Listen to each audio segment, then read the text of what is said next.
ہر ایک کے رزق کے لیے کوئی نہ کوئی سبب ہے، بس تمہیں چاہیے کہ اس کی تلاش اور طلب میں وہ طریقے اختیار کرو جو قانون و شریعت کے خلاف نہ ہو۔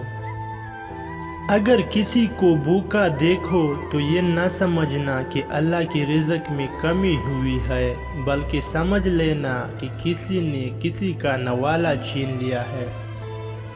شکر ادا کرتے رہا کرو، جو برداشت سے زیادہ دکھ نہیں دیتا مگر اوقات سے زیادہ سکھ دیتا ہے۔ جب تم دنیا کی مفلسی سے تنگ آ جاؤ اور رزق کا کوئی راستہ نہ نکلے تو صدقہ دے کر اللہ سے تجارت کر لیا کرو۔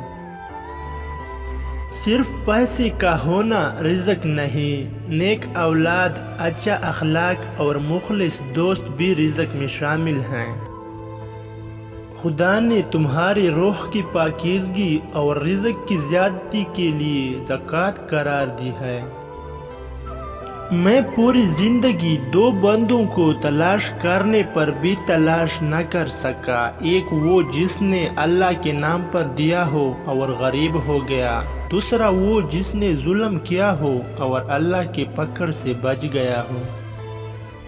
تعجب ہے کہ اللہ اتنی ساری مخلوق میں سے مجھے نہیں بھولتا، اور میرا تو ایک ہی اللہ ہے، میں اسے بھول جاتا ہوں۔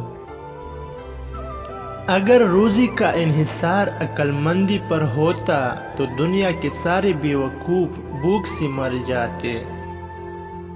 قابلیت خود میں سمجھ کر صاحب بیوقوف نہ بن، خدا جسے چاہتا ہے جہاں چاہتا ہے رزق عطا کرتا ہے۔ اللہ تعالیٰ رزق کی طرح اچھے اخلاق کو بھی تقسیم فرماتا ہے۔ رزق سب کو دیتا ہے مگر اخلاق حسنہ اپنے پسندیدہ بندوں کو دیتا ہے۔ لوگوں کی غلام مت بنو جب تمہیں اللہ نے آزاد پیدا کیا ہے۔ پریشانیاں حالات سے نہیں خیالات سے پیدا ہوتی ہے۔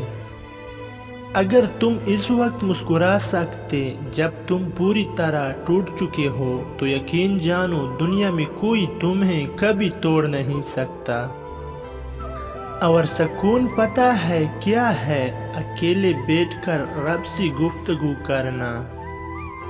رزق کے پیچھے اپنا ایمان خراب مت کرنا، کیونکہ رزق انسان کو ایسے تلاش کرتا ہے جیسے مرنے والے کو موت۔